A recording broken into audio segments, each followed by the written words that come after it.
Hi everyone. So this reading is going to be for anyone who feels that they are on a spiritual journey or knows that they are on a spiritual journey.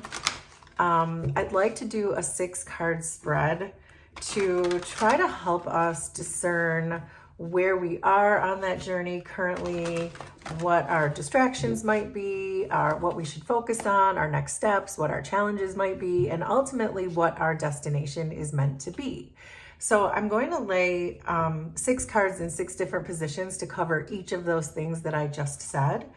So this position is, where are you now on your journey? This is, what are your distractions? What should you focus on? What should your next steps be? What are your challenges? And finally, what is ultimately your destination? So I'm going to get 2 oracle cards and lay them in each of these positions. So I'm going to start with a prism oracle.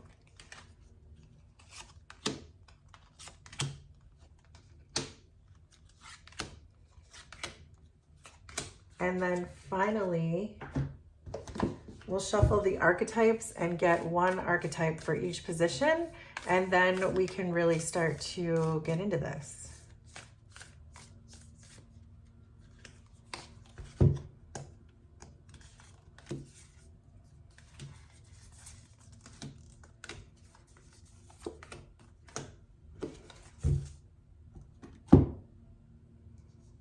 Okay, so starting with our first position, we asked where are we on our journey right now? So where are you currently in your spiritual journey? So we have strength, trust, and the sustainer. Oh, I love this. Wow, what a great combination, which makes a lot of sense, which I'm going to explain, because you're here looking at a reading that you know that you're on a spiritual journey. The trust card is here saying that you trust the process, you trust your journey. You might not exactly know where you're going with the strength card because it's requiring a lot of strength and inner knowingness. It's this inside wisdom, your inner wisdom that's really allowing you to keep pushing through with the courage to do this, even when it feels hard, even when you don't know where you're going. You have full trust that the universe is going to sustain you with this sustainer, that the universe keeps giving you exactly what you need in order to know what your next steps are. So this is a really good beginning to this reading in the sense that, yes, you are certainly on a journey. You are right about that. You don't know where you're going. Sometimes it's excruciating, but the universe is giving you what you need, giving you the wind in your back to take that next step, even if you don't know what it is. And you're trusting the process. So this is telling me that you are on exactly the right road and you're moving in the right direction. So then let's see what your distractions are. So we have the 9 of Swords, sadness, and the desert. So with the 9 of Swords and sadness, this is really giving this feeling of anxiety, depression, stress, grief. So it feels like when things feel like they're getting very, very difficult on your journey, if you're cutting away things, if people are leaving your life, if decisions are being made that are out of your control, that you don't understand why that's happening to you, it almost feels surreal. That you're saying to yourself with the desert, this can't be real. This can't be my spiritual journey because it's filled with so much grief and so much pain and so much sadness. As I change and grow, things around me change and I don't always like it. It stresses me out. It leaves me feeling extraordinarily sad. And this can't feel real. So I think that that is your distraction, that when things start happening to you or things are removed from your life or towers start to hit, as we often say in tarot, that it doesn't feel like you're going in the right direction. It feels like this desert where you might take a couple steps forward towards what looks like an oasis, and then you realize that the rug is pulled out from under you again, and it wasn't there at all. And now it's like this feeling of just stress and being up at night and pacing the floors and not really knowing where to go. And so I think that that is probably the most difficult part of these journeys for all of us, is to continue to trust that process even when you can't understand anymore. This can't possibly be the process. This can't possibly be the way, because I keep smacking into more trials and tribulations. But it's bringing me back to this trust card and the strength card, where it's asking you to just keep using your intuition and your intellect, because these 9 swords are about your intellect, to keep using those things to solve the problems, get the answers, and then keep moving forward. Each time you feel sad, each time you feel stressed, it's meant to teach you something. So let's see, what should you be focusing on instead of the grief and the sadness? Okay, there's that inner wisdom we were already talking about, the Hermit, reflection, and the dead end. So reflection is about the people around us and those lessons I was just talking about. So if there are people around you who are triggering you, it feels like there's this need to really learn that lesson. So if there are people around you who trigger you, stress you out, make you sad, break your heart, make this part make sense for you, but there are certainly people in your energy with reflection that make you feel a certain way. The important thing with the Hermit is to remember, with your inner wisdom, your intellect, your intuition, which we already saw and said, it's important to understand why they are triggering you. And then that is the thing. It's the thing that's meant to bring you the harmony. Those tears that you cry about these people are also the healing thing. So the next time you cry, I'm really being called to say, the next time you cry, to use those tears to teach you something, to heal from this. Why did that person just do this? And why did I just hit another dead end on my spiritual journey? Well, the point is, you didn't hit a dead end. You're going the right way, but you just have to accept these things as they come to you.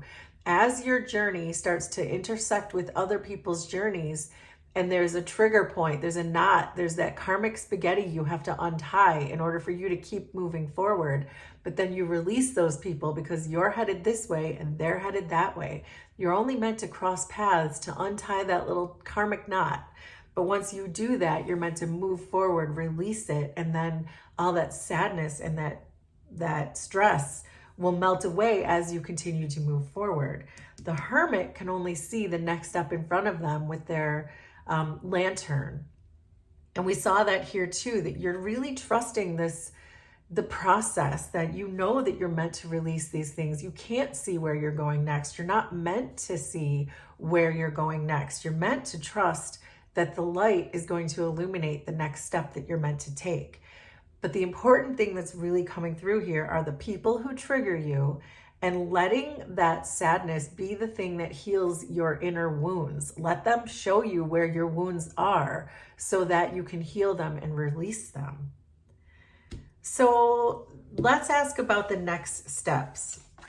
So there's the King of Cups, balance, and the Mentor.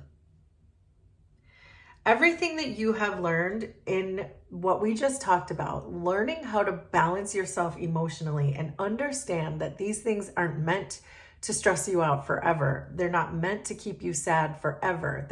Your emotions are meant to remind you that something is wrong.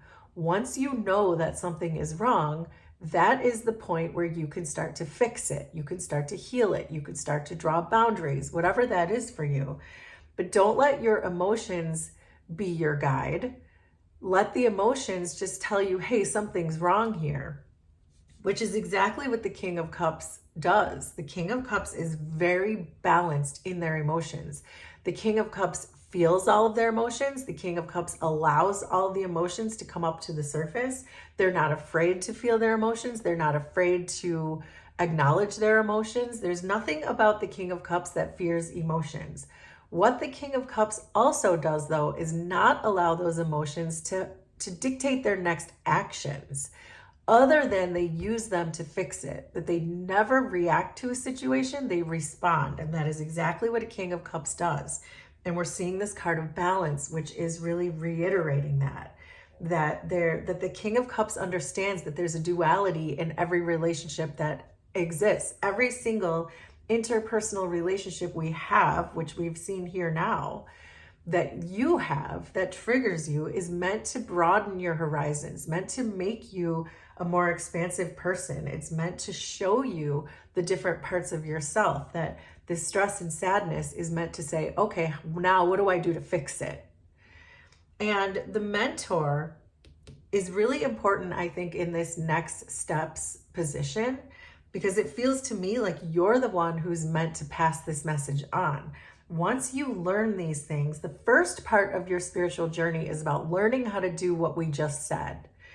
The second part of your spiritual journey, your next steps, are about becoming a mentor to others, allowing yourself to be that teacher to others, people who do react in an emotional way, people who don't trust the process. You are meant to show them the big picture, to rise above these situations. Know that we are not slaves to our emotions, that we're meant to rise above them and then do the right thing accordingly. So what are your challenges going to be? So there's the Knight of Cups, Death, and the Vow. This is about releasing other people. With the Knight of Cups and Vow, it's saying that you have made certain promises to yourself, perhaps certain promises to other people. There may be Knight of Cups energies around you, people that perhaps you love, you have fallen in love with, people that you feel are in your life for a reason, people that make you feel happy with the Knight of Cups and the Vow. But this is also, again, about releasing these things. The Death card is here. So this is about people that you are in cycles with. So this is certainly bringing us back to the same thing that distraction gave us, that there are people that are in your energy who not only do you have to learn from them, the trigger is necessary, but the release is necessary too. The Vow is really asking you, and Death especially is asking you to release these people. We were saying, if your path is going this way and their path is going this way, you were meant to intersect and have that trigger point so that you can untie that knot. But then you're both meant to continue on in the ways you were going, to release them, even if you feel like you don't want to release them, even if it makes you feel sad that you have to release them, even if you don't understand why you are releasing them. The Death card is saying they have done their work, you have done your work in each respective life, and now you move forward and release each other. But that is going to be a challenge for you. I can see that it's already a challenge for you, is letting go of the people who you've already untied the knot with. You can keep going. You can keep moving forward. You don't have to stay here. You've already untied that knot. So keep going. But it is going to be a challenge for you. It's hard for us to release the people that we feel we still need or we still love, or whatever those feelings we get from these people that we really connect with or feel like we connected with, as opposed to the people who trigger us. We want to try to avoid them. It's almost saying it's the opposite. Don't avoid the people who trigger you. Those are the knots that still need to be untied. But the people who you have already untied the knot with, it's okay to release them. So then let's see what finally is meant to be your destination on this journey. So there's the Six of Swords, Strength again, and the Flame, which is really a lot like the Strength card.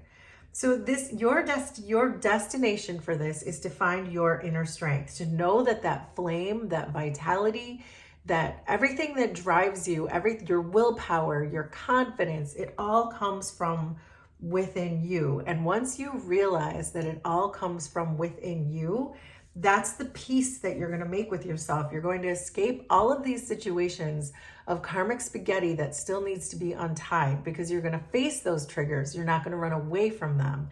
And that is exactly how you're going to build that self-confidence, self-esteem, self-love that comes with the flame and strength. And then ultimately, that's the peace that's going to come in your life.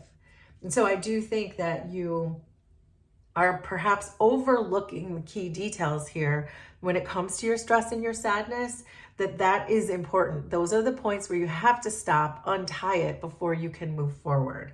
And knowing who to release, knowing who you're just in a cycle with long after you have learned the lesson. So there's those two things, plus then the second layer of you learning to teach other people once you figure out that this strength all comes from within. And it leads you right back home, because we started with strength and we ended with strength. And this is like this idea, it almost reminds me of Dorothy from The Wizard of Oz.